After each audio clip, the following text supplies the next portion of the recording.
नमस्कार दोस्तों, आपका स्वागत है आपके अपने चैनल स्टडी वाइन्स ऑफिशियल पर। तो आज का हमारा टॉपिक है संविधान के महत्वपूर्ण अनुच्छेद। मैं इस एक ही वीडियो में संविधान के जितने भी महत्वपूर्ण अनुच्छेद हैं सभी को कवर कराऊंगा। इसलिए ये वीडियो हो सकता है थोड़ी लंबी बने, पर विश्वास रखिएगा जब वीडियो को पूरा आप एंड तक देख लेंगे तो आपका इस टॉपिक से क्वेश्चन गलत नहीं होगा, क्योंकि मैं बहुत ही सिस्टमेटिक वे से और ट्रिक से आपको समझाऊँगा। इसलिए बिना देरी किए हुए चलिए वीडियो को शुरू करते हैं। चलिए वीडियो की शुरुआत करते हैं और हम समझना शुरू करते हैं संविधान के महत्वपूर्ण अनुच्छेद के बारे में। अक्सर हम क्या गलती करते हैं कि जितने भी अनुच्छेद हैं इन्हें बीच बीच में से पढ़ना शुरू कर देते हैं, जिस करके ये हमें याद नहीं रहते। पर इस वीडियो में मैं आपको पूरा सिस्टमेटिक वे से इसे पढ़ाऊँगा और जो भी है सबको मैं जहाँ पर ज़रूरत पड़ेगी ट्रिक से बताऊँगा। तो ये वीडियो काफ़ी इंपॉर्टेंट होने वाली है आपके लिए। तो चलिए इसको शुरू करते हैं। तो सबसे पहले हम जानते हैं कि संविधान में 22 भाग 395 अनुच्छेद और 12 अनुसूचियाँ हैं। ये पहले मैंने आपको बता दिया। इससे पहले मैंने इसकी 2 वीडियो अपलोड कर दी हैं पॉलिटी की। अगर आपने नहीं देखी तो उस वीडियो को भी जरूर देख लेना। तो इसमें कितने भाग हैं? 22 भाग 395 अनुच्छेद और 12 अनुसूचियाँ। हालांकि अब इसके अनुच्छेद बढ़कर 470 हो गए हैं, पर मूल रूप से ये 395 अनुच्छेद ही हैं। कैसे? क्योंकि 395A, 395B, 395C ऐसे करके ये जुड़कर लगभग 470 हो चुके हैं। पर हमें याद रखना है कि ये 22 भाग 395 अनुच्छेद और 12 अनुसूचियाँ ही हैं। अब हम इसकी शुरुआत करते हैं। तो इसके पहले हम देखते हैं कि 22 भाग हैं। तो पहले भाग में 1 से लेकर 4 अनुच्छेद हैं और इसमें क्या है? तो संघ एवं उसके राज्य क्षेत्र का वर्णन है। तो जैसे आप कोई भी किताब पढ़ते हैं तो सबसे पहले उसमें क्या होता है? उसकी इंट्रोडक्शन होती है। इसी प्रकार जो भारत का संविधान है, ये भारत किसी भी गणतंत्र देश के लिए, लोकतंत्र देश के लिए उसका जो संविधान है सबसे पवित्र पुस्तक होती है उसकी। तो जो भारत का संविधान है इसमें भी पहले इंट्रोडक्शन ही होगी भारत की। तो पहले अनुच्छेद में क्या है? तो पहले अनुच्छेद में बताया है कि भारत राज्यों का संघ है, इंट्रोडक्शन है। दूसरे अनुच्छेद में बताया है कि नए राज्यों का प्रवेश किया जा सकता है। मतलब जो नए राज्य हैं अगर भारत में शामिल होना चाहते हैं तो अनुच्छेद 2 के तहत इसमें शामिल हो जाएंगे। जैसे कि सिक्किम को हमने भारत में शामिल किया था। और अनुच्छेद 3 में क्या बताया गया है कि राज्यों के क्षेत्रों और सीमाओं और नामों में परिवर्तन किया जा सकता है। मतलब किसी भी राज्य की अगर सीमा है उसको बढ़ाया घटाया जा सकता है और उसके नाम में परिवर्तन किया जा सकता है। तो ये 3 अनुच्छेद आपको याद रखने हैं, ये इंपॉर्टेंट है पहले भाग में। उसके बाद हम देखते हैं भाग दूसरा। तो भाग दूसरा में 5 से लेकर 11 अनुच्छेद हैं, जिसमें नागरिकता का वर्णन है। बहुत ही इंपॉर्टेंट है, काफ़ी बार पूछा गया है कि नागरिकता का वर्णन किस में है। तो ऑप्शन में ऐसे दिया होता है कि 5 से लेकर 11 अनुच्छेद, 11 से लेकर 16 अनुच्छेद। तो आपको कैसे पता चलेगा कि कौन सा अनुच्छेद है? तो इसे याद करने की बहुत ही अच्छी ट्रिक है। तो इसे आपको कैसे याद रखना है? इसकी ट्रिक है नागपंचमी। नागपंचमी से आप याद रख सकते हैं कि 5 से लेकर 11 अनुच्छेद तक नागरिकता का वर्णन है। कैसे? तो देखिए, नागपंचमी का नाग यानी कि नागरिकता का वर्णन, और पंचमी, तो पंचमी मतलब कि 5 अनुच्छेद से ये शुरू है। 5वें अनुच्छेद से शुरू है ना नागरिकता का वर्णन, 5 से लेकर 11 तक। तो नागपंचमी से आप इसे याद रख सकते हैं कि नागपंचमी जब भी आपके दिमाग में आए तो नागरिकता का नाग और पंचमी मतलब कि 5 से शुरुआत हुई है। उसके बाद हम देखते हैं भाग तीसरा। तो भाग तीसरे में 12 से लेकर 35 अनुच्छेद तक है और इसमें मौलिक अधिकार यानी कि फंडामेंटल राइट्स का वर्णन है। तो इसके ऊपर मैं एक स्पेशल वीडियो बना दूंगा पूरे मौलिक अधिकार के ऊपर, क्योंकि काफ़ी इंपॉर्टेंट है। पर इसमें अभी हमें इतना ही जानना है कि भाग तीसरे में मौलिक अधिकार का वर्णन है। तो मौलिक अधिकार कौन कौन से हैं? जैसे कि समानता का अधिकार हो गया, स्वतंत्रता का अधिकार, शोषण के विरुद्ध अधिकार, धार्मिक स्वतंत्रता का अधिकार, संस्कृति और शिक्षा संबंधी अधिकार और संवैधानिक उपचारों का अधिकार। तो अभी हमें इतना जानना है कि 12 से लेकर 35 तक मौलिक अधिकार हैं। उसके बाद हमें देखना है कि भाग 4A, ये काफ़ी इंपॉर्टेंट है। 4 नहीं इतना, 4A और इसका जो अनुच्छेद है वो 51A। इसमें मौलिक कर्तव्य का वर्णन है कि जैसे कि जो हमारा संविधान बना है, संविधान में हमारी भलाई के लिए बहुत से कानून हैं, पर जनता का भी तो ये फ़र्ज बनता है कि उसके देश के प्रति, तो इसलिए हमारे कुछ मौलिक कर्तव्य भी निर्धारित किए गए हैं। ये मैं कहाँ से ले गया है? तो ये स्रोत है जो है ये रूस से लिया गया है मौलिक कर्तव्य। मैंने आपको पिछली वीडियो में बताया था। जिसके रिलेटेड ये भी पूछा जाता है कि किसकी सिफारिश पर मौलिक कर्तव्य को संविधान में जोड़ा गया, क्योंकि इसे बाद में जोड़ा गया था। तो स्वर्ण सिंह समिति की सिफारिश पर वर्ष 1976 में, याद रखिएगा, वर्ष 1976 में 42वें संविधान संशोधन, मतलब संविधान में अमेंडमेंट किया गया था और 42वें संविधान संशोधन के तहत इसे संविधान में शामिल किया गया था। किसे? मौलिक कर्तव्य को। ये सब कुछ पूछा जाता है कि किस संविधान संशोधन के तहत और कौन सी समिति की सिफारिश पर। तो स्वर्ण सिंह समिति थी और 42वां संविधान संशोधन था।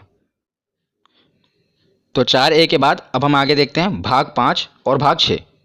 इसको साथ ही साथ याद करेंगे, क्योंकि साथ ही साथ इसको आप याद करोगे तो बहुत ही आसानी से याद हो जाएगा। मैं ट्रिक से आपको बताऊंगा। तो भाग 5 में है 52 से लेकर 151 अनुच्छेद और भाग 6 में है 152 से लेकर 237 अनुच्छेद। ये आपको नहीं भी पता होगा तो काम चल जाएगा, क्योंकि मेन क्या पूछा जाता है मैं आगे आपको बताता हूँ। तो भाग 5 में मेनली है राष्ट्रपति के बारे में बताया गया है और भाग 6 में राज्यपाल, क्योंकि दोनों एक ही जैसे हैं केंद्र में जो भूमिका राष्ट्रपति की होती है वही किसी भी राज्य में भूमिका राज्यपाल की होती है। इसलिए मैं इसको साथ साथ कवर कर रहा हूँ, क्योंकि इस तरह आप पढ़ेंगे तो आपको ज़्यादा देर तक याद रहेगा।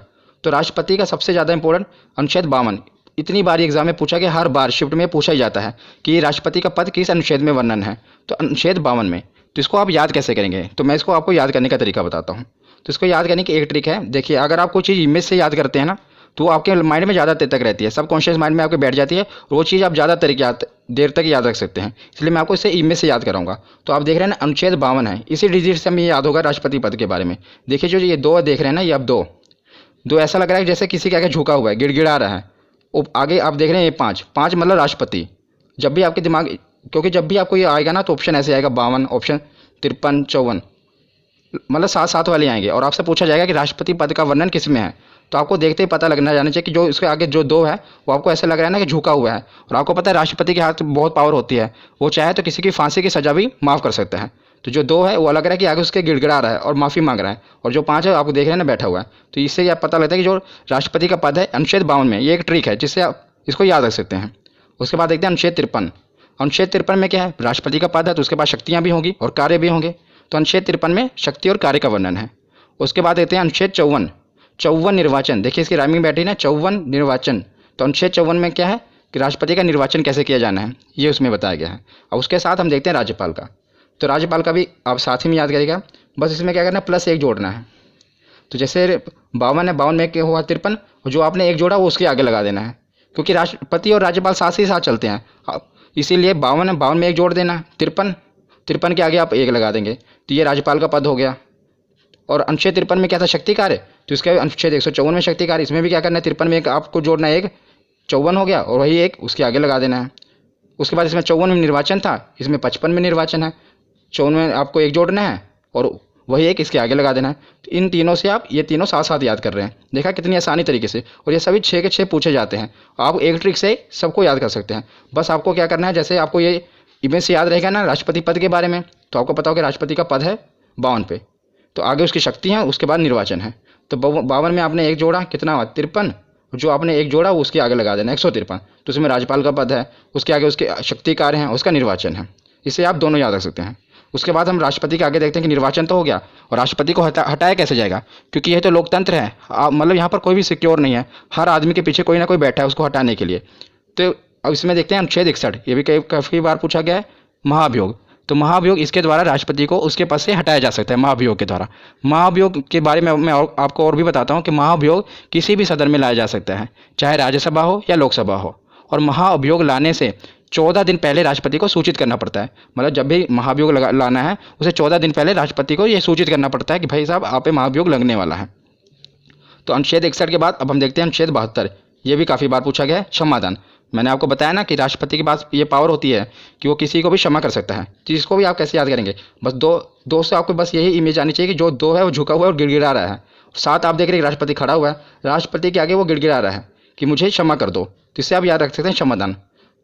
52 कैसे पता लगता है कि 2, तो आपको पता है कि 2 है आगे, तो मतलब राष्ट्रपति से रिलेटेड है, और उस पर 5 बैठा हुआ है, तो ये राष्ट्रपति का पद है, वो राष्ट्रपति को बैठाया गया है।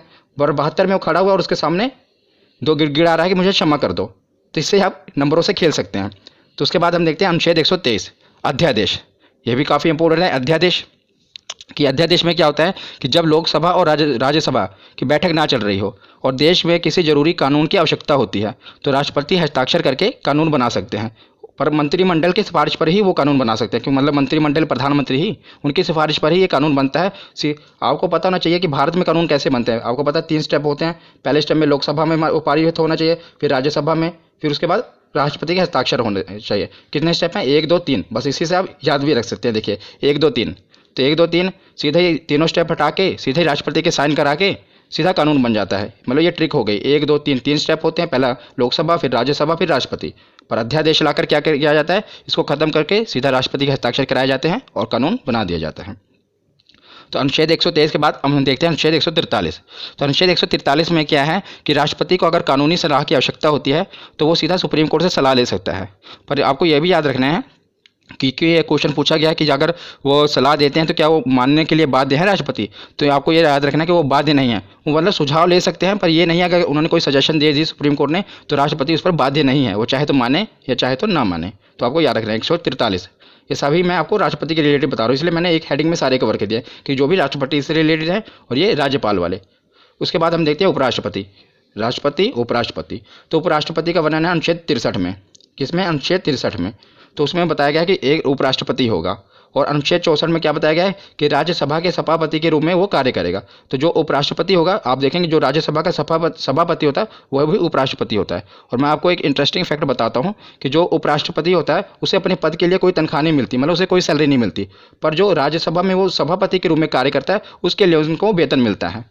तो जो उपराष्ट्रपति को अपने पद के लिए वेतन नहीं मिलता, जैसे राष्ट्रपति को वेतन मिलता है उनके पद के लिए, राज्यपाल को मिलता है, पर उपराष्ट्रपति को उनको पद के लिए वेतन नहीं मिलता, बल्कि जो वो राज्यसभा में सभापति के रूप में होते हैं उसके कार्य के लिए उनको वेतन मिलता है। ये आपको याद रखना है। तो हमने राज्यपाल देख लिए, राष्ट्रपति देख लिए, अब हम देखेंगे प्रधानमंत्री और मुख्यमंत्री। ये साथ साथ हम कवर कर रहे हैं। यही होता है कि सिस्टमेटिक वे से पढ़ना, जिससे आप अनुच्छेदों को काफ़ी ज़्यादा देर तक याद रख सकते हैं। तो हम देखते हैं प्रधानमंत्री। तो सबसे पहले हम देखते हैं अनुच्छेद 74, 75, 76, ये तीनों प्रधानमंत्री से रिलेटेड हैं। तो इसे आप याद कैसे रखते हैं? पहले तो आपको पता होना चाहिए कि जो प्रधानमंत्री होते हैं, अनुच्छेद 74 में जो मंत्रिमंडल होता है ये राष्ट्रपति की सहायता के लिए बनाया होता है, मतलब राष्ट्रपति की सहायता के लिए मंत्रिमंडल का गठन किया जाता है, पर जो इसके हेड होते हैं वो प्रधानमंत्री होते हैं। जैसा कि आपको पता है कि भारत में जो राष्ट्रपति हैं वो तो नाम मात्र मुखिया हैं, ज़्यादातर पावर किसके हाथ में है? तो प्रधानमंत्री के हाथ में है, पर राष्ट्रपति की सहायता के लिए मंत्रिमंडल का गठन किया जाता है और इसके हेड प्रधानमंत्री होते हैं। तो 74, 75 लगातार ही हैं। और 75 के बाद हम देखते हैं 76। 76 में महान्यायवादी। तो महान्यायवादी कौन होते हैं? तो राष्ट्रपति द्वारा महान्यायवादी की नियुक्ति की जाती है। महान्यायवादी एक विधि अधिकारी होता है, मतलब सीधे शब्दों में आपको बताऊं तो ये कानूनी विशेषज्ञ होते हैं जो भारत सरकार को कानूनी सलाह देते हैं।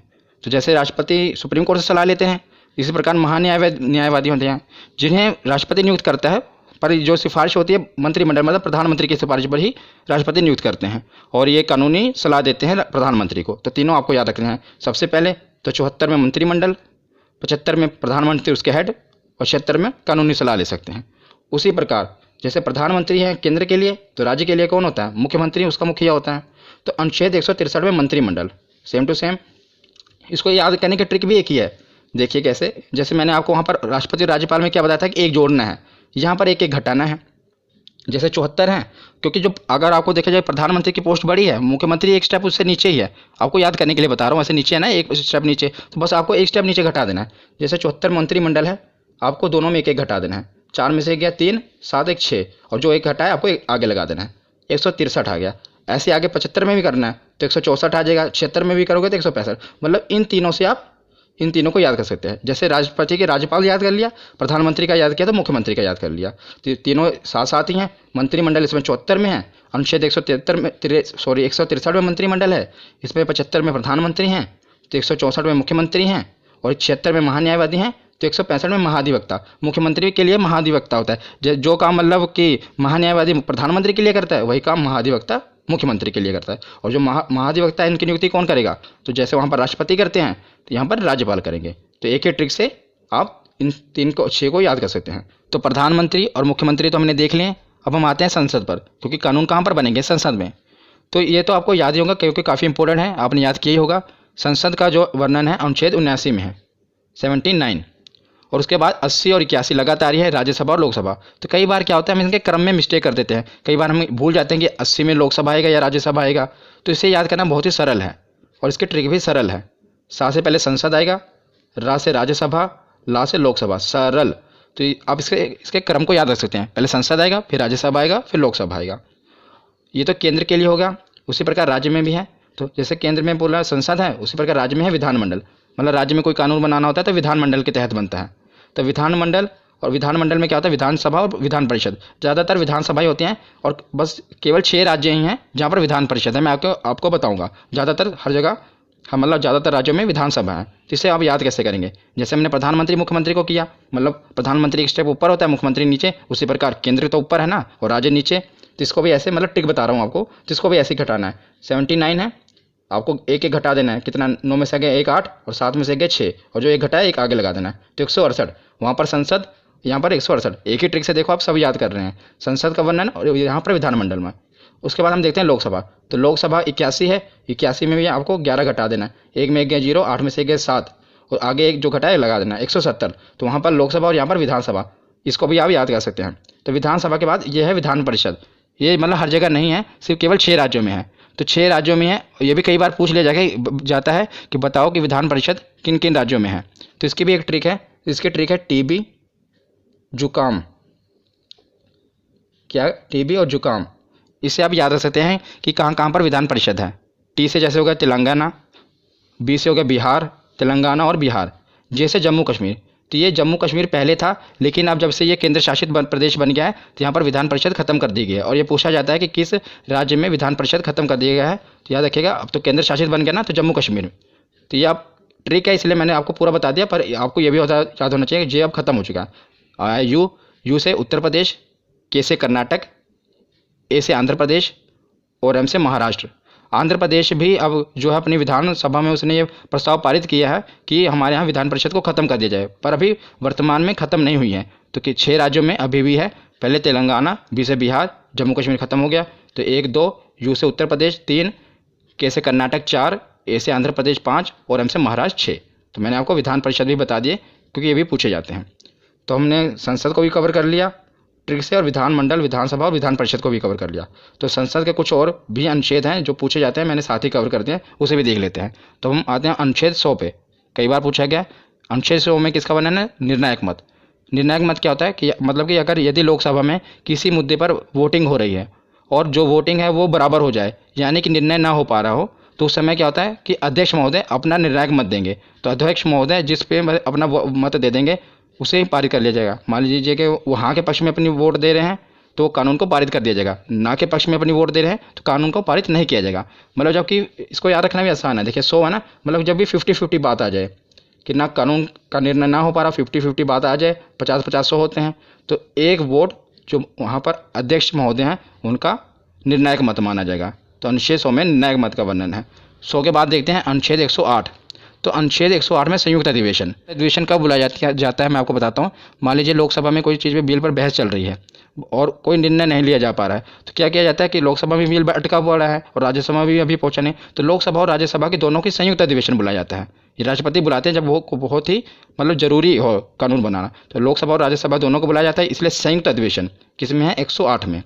उसके बाद देखते हैं अनुच्छेद 110 और अनुच्छेद 117 दोनों आपको याद रखने हैं। 110 में धन अधिवेशन और 117 में वित्त विधेयक। इसको धन विधेयक भी कहते हैं, धन विधेयक और वित्त विधेयक। ये काफ़ी कन्फ्यूजिंग है, धन विधेयक और वित्त विधेयक कई बार पूछे गए हैं। मतलब इसका पूछा क्या जाता है, इसकी डेफिनेशन पूछी जाती है, इसमें होता क्या है ये भी पूछा जाता है कि 10 में क्या है। पहले तो आप याद रखें 10 और धन। 110 में धन अधिवेशन और 117 में विधेयक, धन विधेयक और वित्त विधेयक। तो धन विधेयक क्या होता है, सरल भाषा में आपको बताता हूँ कि सरकार की धन लाने की प्रक्रिया को धन विधेयक कहते हैं। मतलब सरकार की धन जुटाने की प्रक्रिया को धन विधेयक कहते हैं और जुटाए हुए धन को विकास पर खर्च करने की प्रक्रिया को वित्त विधेयक कहते हैं। ये सरल शब्दों में है। और अब मैं आपको थोड़ा और इसको डिफाइन करूं तो जैसे आपको पता है विधेयक 2 प्रकार के होते हैं, धन विधेयक और वित्त विधेयक। धन विधेयक सबसे पहले लोकसभा में प्रस्तुत किया जाता है, ये आपको याद रखना है कि सबसे पहले से कहाँ प्रस्तुत किया जाता है, लोकसभा में प्रस्तुत किया जाता है। और धन विधेयक होता क्या है, जब सरकार को टैक्स से रिलेटेड कोई बिल लाना है, मतलब टैक्स घटाना है बढ़ाना है, तो उसे धन विधेयक कहेंगे। और सरकार को बोरोइंग यानी कि कर्ज लेना है, तो जो बिल होगा, जो कर्ज लेने के लिए जो बिल पेश किया जाएगा उसे धन विधेयक कहेंगे। मतलब धन जुटाना ही है ना, बोरोइंग करना, कर्ज लेना है। और जो उस कर्ज लिए हुए धन को, मतलब जो भी सरकार ने धन जुटाया है उसको खर्चा करना है, पुल बनाना है, सड़कें बनानी है, तो वो वित्त विधेयक में होगा। तो याद रखिएगा धन विधेयक और वित्त विधेयक ये दोनों साथ साथ हैं। 110 में धन विधेयक है और 117 में वित्त विधेयक है। उसके बाद हम देखते हैं 112 बजट। 12 देखिए, इसको राइमिंग से आप याद सकते हैं, 12 बजट 2 बार बोलेंगे, याद रखेगा। अनुच्छेद 112 बजट। ये भी आपको बजट पता ही होगा कि एक साल का पूरा मतलब जो लेखा जोखा होता है सरकार की, यहाँ पर खर्च करेगी, कहाँ से इनकम आएगी, सब बजट में पेश किया जाता है। मतलब उसमें और 112 के बाद है अनुच्छेद 116। तो जब सरकार बजट पेश करती है तो कई कुछ खर्चे उसमें रह जाते हैं, जो कुछ खर्चों का वर्णन है फिर सरकार बाद में क्या कहते हैं, ये तो नहीं करेगी, बाद में 1 साल के बाद फिर बजट आएगा तब पेश करेगी। बीच में बजट से नहीं होता, उसके बीच में ही अलग से बिल के रूप में लाकर संक्षेप में एक बिल पास करा लिया जाता है, जिसे लेखानुदान कहते हैं। तो इस पहले बजट पेश होगा, बजट में अगर मतलब कुछ रह गया, कुछ खर्चे का वर्णन नहीं है, तो लेखानुदान में अनुच्छेद 116। तो आपको ये याद रखना है। उसके बाद हम देखते हैं, अब हमने प्रधानमंत्री, मुख्यमंत्री, राज्यपाल, उपराज्यपाल सब कवर कर लिए। अब हम आते हैं सुप्रीम कोर्ट, हाई कोर्ट पर। संसद भी हो गया कवर। इस प्रकार आपको पढ़ते जाना क्रम वाइज, इससे आपको याद रहेंगे। अब सुप्रीम कोर्ट और हाई कोर्ट को देखते हैं। तो 124 में सुप्रीम कोर्ट का गठन होगा और 131 में सुप्रीम कोर्ट के अधिकार हैं। तो 124 में क्या है, सुप्रीम कोर्ट का गठन होगा भारत में, और 131 में सुप्रीम कोर्ट के अधिकार हैं, और 148 में CAG की नियुक्ति। तीनों आपको याद रखने हैं, तीनों सुप्रीम कोर्ट से रिलेटेड मैंने पहले उठाए हैं। 124, 131 और 148। पहले सुप्रीम कोर्ट का गठन होगा। 131 में बताया कि सुप्रीम कोर्ट की क्या पावर है, कहाँ कहाँ उसका अधिकार क्षेत्र है। और 148 में है कि क्या की नियुक्ति। तो क्या क्या होता है, क्या की फुल फॉर्म है कंट्रोलर एंड ऑडिटर जनरल, और इसकी नियुक्ति भी राष्ट्रपति द्वारा ही की जाती है। इनका काम क्या है कि सरकार द्वारा जो भी खर्चा किया गया, व्यय किया गया है, उसका लेखा जोखा करना है कि सरकार ने जो खर्चा किया, जो घोटाले वगैरह होते हैं कहाँ से पता चलते हैं, वो कैग की रिपोर्ट से ही पता चलता है। जैसे 2G घोटाला होगा, जो भी घोटाले, स्पेक्ट्रम घोटाला हुआ, ये कैग ही रिपोर्ट अपनी पेश करती है, उसी द्वारा ये सब उजागर होता है कि कहाँ पर कितना घोटाला हुआ। तो और इस समय अगर मैं आपसे पूछूं कि क्या कौन है, हमारे कंट्रोलर और ऑडिटर जनरल कौन है, तो गिरीश चंद्र मुर्मू जी हैं क्या, ये भी याद रखना। उसके बाद हम देखते हैं, हमने सुप्रीम कोर्ट देख लिया, 1, 2, 4 और 2, 1, 4 हाई कोर्ट है, 1, 2, 4 सुप्रीम कोर्ट है और 2, 1, 4 ऐसे आप पढ़ेंगे तो याद रहेगा। 2-3 बार वीडियो को देख लेना, आपको पूरा कभी भूलेगा नहीं। तो अनुच्छेद 2, 1, 4 क्या है कि इसमें बताया गया कि राज्य में एक हाई कोर्ट जरूर होगा। और अनुच्छेद 2, 1, 6 में बताया गया है कि हाई कोर्ट का गठन करना है। पहले बताया कि राज्यों के लिए हाई कोर्ट होगा, और इसमें 216 में क्या है कि हाई कोर्ट का गठन करना है, कैसे होगा वो बताया गया है। तो हमने सुप्रीम कोर्ट और हाई कोर्ट देख लिया। अब हम देखते हैं, एक मैंने हेड बनाया केंद्र राज्य संबंध। इसमें जितने भी अनुच्छेद हैं ये काफ़ी इंपॉर्टेंट हैं, ये अलग से पूछे जाते हैं। आपको पहले 2-2 करके याद रखना है। 249, 250। तो 249 में क्या है कि राज्य सूची विषय पर कानून बनाने की शक्ति। तो राज्य सूची विषय क्या होता है, मैं आपको बताता हूँ कि राज्य सूची मतलब है कि वह विषय जिस पर राज्य कानून बनाता है। राज्य सूची विषय, कुछ विषय होते हैं ना जिस पर सिर्फ राज्य कानून बना सकता है, कुछ पर सिर्फ केंद्र कानून बना सकता है। पर जो राज्य सूची विषय है इसमें सिर्फ राज्य कानून बनाता है, पर और मतलब कि विधानमंडल में कानून बनता है, वहाँ यहाँ केंद्र द्वारा बनाया गया संसद में बनता है, और मतलब राज्य का विधानमंडल में बनता है। पर कुछ विषय हैं जिस पर संसद भी कानून बना सकती है, उसे अनुच्छेद 249 में रखा गया है कि जो कुछ विषय हैं जिस पर क्या है केंद्र भी कानून बना सकते हैं। और 250 में क्या है कि आपातकाल के दौरान, जब आपातकाल इमरजेंसी लग जाए, उस दौरान भी राज्य सूची के कुछ विषयों पर कानून बनाने की शक्ति केंद्र के पास है। तो दोनों याद रखिएगा, 249 और 250। 250 में आपातकाल के दौरान और 249 मतलब नॉर्मल टाइम पे। उसके बाद देखते हैं 262। कई बार ये पूछा गया है, नदी जल विवाद। नदी जल विवाद का वर्णन किसमें, 262। कई बार आप देखते हैं ना कि दो राज्यों के बीच में नदी के जल पर विवाद हो जाता है। जैसे कि अब कोई भी नदी है, वो एक ये तो नहीं देखेगी कि यूपी यहीं पर रुक जाएगी, वो आगे भी दूसरे राज्य में जाती है ना, तो उसके पानी के लिए विवाद हो जाता है कि कितना पानी। तो एक राज्य मान लो बांध बना लेता है, वो पानी रोक लेता है, तो दूसरा राज्य विवाद खड़ा कर देता है कि हमें पानी प्रॉपर नहीं मिल रहा। तो ये नदी जल विवाद का निपटारा किस में होता है, तो इसका 262 में वर्णन किया गया है। कौन सा अनुच्छेद है, 262। और 262 और 263 आपको साथ में याद रखने हैं। 263 में क्या, अंतर्राज्यीय परिषद, मतलब अंतर्राज्यीय विवाद इसमें है कि दो राज्यों के बीच कोई विवाद हो जाए तो उसे कैसे सुलझाना है, और उस पर संसद कानून बना सकती है। याद रखना, इसमें भी संसद कानून बना सकती है। तो 262 में नदी जल विवाद है और 263 में अंतर्राज्यीय परिषद है। उसके बाद आते हैं 280, ये भी काफ़ी इंपॉर्टेंट है, वित्त आयोग। तो 280 में क्या है, वित्त आयोग है। तो वित्त आयोग का काम क्या है, केंद्र और राज्यों के बीच जो कर का वितरण करना है, जो टैक्स है उसका वितरण करना है केंद्र और राज्य के बीच में। इसमें 15वां वित्त आयोग चल रहा है, याद रखिएगा। और जो 15वें वित्त आयोग है, इसके अध्यक्ष कौन है, तो इसके अध्यक्ष हैं NK सिंह। इंपॉर्टेंट है, याद रखिएगा। जो वित्त आयोग है इसके अध्यक्ष कौन है, तो NK सिंह है, और 15वां वित्त आयोग है। उसके बाद हम चलते हैं 312। तो 312 अनुच्छेद में क्या है, आर्टिकल में अखिल भारतीय सेवा। अखिल भारतीय सेवा का दिन क्या क्या आता है, आपको पता होगा, 3 चीज़ें आते हैं, एक IAS, एक IPS और एक IAFS। और ज़्यादा जोर देना IAFS पे, क्योंकि यहीं पर आपसे गलती होगी। क्या गलती होगी, क्वेश्चन ये आया था कि अखिल भारतीय सेवा में निम्नलिखित कौन सी सेवाएं आती हैं। तो आपको 4 ऑप्शन दिए हैं, एक IAS, एक IPS, एक IAFS, और IAFS 2 बार दिया होगा, मतलब फुल फॉर्म दी होगी। एक IAFS की फुल फॉर्म होती है इंडियन फॉरेस्ट सर्विस, और एक होती है इंडियन फॉरेन सर्विस। तो याद रखिएगा, जो ये वाला IAFS है उसमें है इंडियन फॉरेस्ट सर्विस, कौन सा, वन विभाग वाला। तो यह बहुत इंपॉर्टेंट है, क्वेश्चन भी पूछा गया, इसलिए मैं आपको बता रहा हूँ कि जो अखिल भारतीय सेवा में ये जो IAFS आ रहा है, ये इंडियन फॉरेस्ट सर्विस वाला है, ना कि फॉरेन सर्विस वाला, ये आप याद रखिएगा। उसके बाद आते हैं 315। तो संघ एवं राज्य के लिए लोक सेवा आयोग, मतलब कि जो UPSC के एग्जाम होते हैं, आपको पता नहीं UPSC का वर्णन किस में है, 315 में। राज्य संघ के लिए मतलब केंद्र के लिए, और राज्य के लिए PCS, कई राज्यों में इसका PSC भी कहा जाता है और PCS। तो इसका वर्णन कहाँ पर है, अनुच्छेद 315 में। 312 में अखिल भारतीय सेवा, जिसमें 3 सेवाएं आती हैं, और 315 में UPSC का। तो केंद्र और राज्य के बाद अब हम आते हैं, हमने संसद भी देख लिया, प्रधानमंत्री, मुख्यमंत्री सब कुछ हो गए। अब आते हैं निर्वाचन में, मतलब चुनाव भी तो होने जरूरी है, तभी तो सब चुने जाएंगे। तो निर्वाचन आयोग, तो अनुच्छेद 324 के तहत निर्वाचन आयोग का गठन किया गया, इलेक्शन कमीशन का, किसके तहत, 324। तो उसके बाद आते हैं राजभाषा, और अनुच्छेद 343 के तहत हिंदी हमारी राज्य भाषा है। याद रखिएगा, राज्य भाषा कहा है मैंने, राष्ट्रभाषा नहीं। अनुच्छेद 343 के तहत हिंदी जो हमारी है राजभाषा है। और कौन सी लिपि, तो देवनागरी लिपि है। उसके बाद ये है सबसे मोस्ट इंपॉर्टेंट, आपातकाल। हर बार पूछे जाते हैं एग्जाम में, और तीनों याद करने भी बहुत ही सरल हैं। 352, उसमें 4 जोड़ा 356, उसमें 4 जोड़ा 360, 52 4 56 4 60। तो 352 में क्या है, राष्ट्रीय आपातकाल। तो 352 में क्या है, राष्ट्रीय आपातकाल। जब देश में राष्ट्रीय आपातकाल कब लगता है, जब देश में दूसरे देश से युद्ध हो जाए और या कोई आंतरिक विद्रोह हो जाए, पूरे अपने भारत में देश में आंतरिक विद्रोह बड़े पैमाने पर हो जाए, तब राष्ट्रीय आपातकाल लगा दिया जाता है। इंदिरा गांधी के समय भी लगा था, इमरजेंसी लगी थी ना। तो जब देश में दूसरे देश से या तो युद्ध हो रहा हो, जैसे चाइना के साथ युद्ध हो, उस समय इमरजेंसी लगी थी, या पूरा आंतरिक विद्रोह हो गया हो बड़े पैमाने पर, तब राष्ट्रीय आपातकाल लगता है। और 352 के बाद 356 में क्या है, राष्ट्रपति शासन। जब किसी राज्य की मतलब संसदीय व्यवस्था पूरी तरह खत्म हो जाए तो वहाँ पर राष्ट्रपति शासन लग जाता है। और किसी राज्य की सरकार भी गिर जाए और जब तक चुनाव ना, तब भी आपको पता है राष्ट्रपति शासन लगा दिया जाता है। तो 52 में राष्ट्रीय आपातकाल पूरे भारत में, और 56 में राष्ट्रपति शासन। और 56 के बाद आता है 360, वित्तीय आपातकाल। तो वित्तीय आपातकाल क्या है, जब देश की इकोनॉमिकल कंडीशन, आर्थिक जो व्यवस्था है बहुत ख़राब हो जाए, तब वित्तीय आपातकाल लग जाता है। पर याद रखिएगा, अभी तक भारत में एक बार भी वित्तीय आपातकाल नहीं लगा है। तो आपसे एक क्वेश्चन पूछा जा सकता है कि बताइए कि निम्नलिखित में से कौन सा आपातकाल अभी तक नहीं लगा है। तो याद रखिएगा 360 में जो है वित्तीय आपातकाल भारत में अभी तक नहीं लगा है। राष्ट्रपति शासन तो बहुत बार लग चुका है और राष्ट्रीय आपातकाल भी लग चुका है, लेकिन अभी तक वित्तीय आपातकाल नहीं लगा है।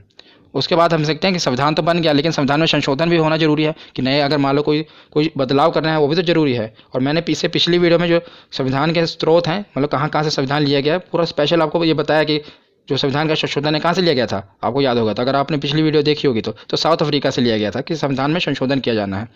तो आपने अगर वो वीडियो नहीं देखी तो देख लेना। तो अनुच्छेद 368 में है कि संविधान में संशोधन किया जा सकता है। इसका वर्णन किस में है, अनुच्छेद 368, 326 628 368 में। अब कुछ लास्ट बच्चे हैं, अन्य महत्वपूर्ण है, इससे भी हम पढ़ लेते हैं क्योंकि बाकी सब हेड के अंदर थे। मैंने राष्ट्रपति के अंदर कुछ था, कुछ मुख्यमंत्री के, ये कुछ बचे हुए थे और ये पूछे गए, इसलिए मैंने इसे अलग से कवर कर लिया। बस लास्ट ही है। तो अनुच्छेद 17 में है अस्पृश्यता का अंत, मतलब कि छुआछूत का अंत। ये किसमें है, अनुच्छेद 17 में, आर्टिकल 17। उसके बाद आता है अनुच्छेद 29। तो 29 में क्या है, अल्पसंख्यक हितों का संरक्षण। काफ़ी बार पूछा गया है कि प्रोटेक्शन ऑफ माइनॉरिटी, अल्पसंख्यक हितों का संरक्षण किसमें है, तो अनुच्छेद 29 में है। तो इसे आप कैसे याद रख सकते हैं, बस उन्हीं नंबरों से खेलिए। 29 धोगी में तो मैंने आपके दिमाग में फिट कर दी, क्या है कि आदमी गिड़गिड़ा रहा है, झुका हुआ है। देखिए, जब तक अल्पसंख्यक थे पहले उनके लिए कोई कानून नहीं था, बेचारे झुके हुए थे। तो जैसे उनके लिए कानून आया वो खड़े हो गए थे। नो क्या बता रहा है आपको कि वो पूरा एकदम सीना तान के खड़ा है, पहले गिड़गिड़ा रहे थे। तो ये इससे मतलब अनुच्छेद जो 29 है अल्पसंख्यक के हितों का संरक्षण करने के लिए है। नंबर से आप खेलिए, इससे आपको याद रहेगा। 29 के बाद देखते हैं अनुच्छेद 40। 40 में क्या है कि पंचायत राज प्रणाली, इसका वर्णन अनुच्छेद 40 में है। अब लास्ट में देखते हैं अनुच्छेद 32, मोस्ट इंपॉर्टेंट है।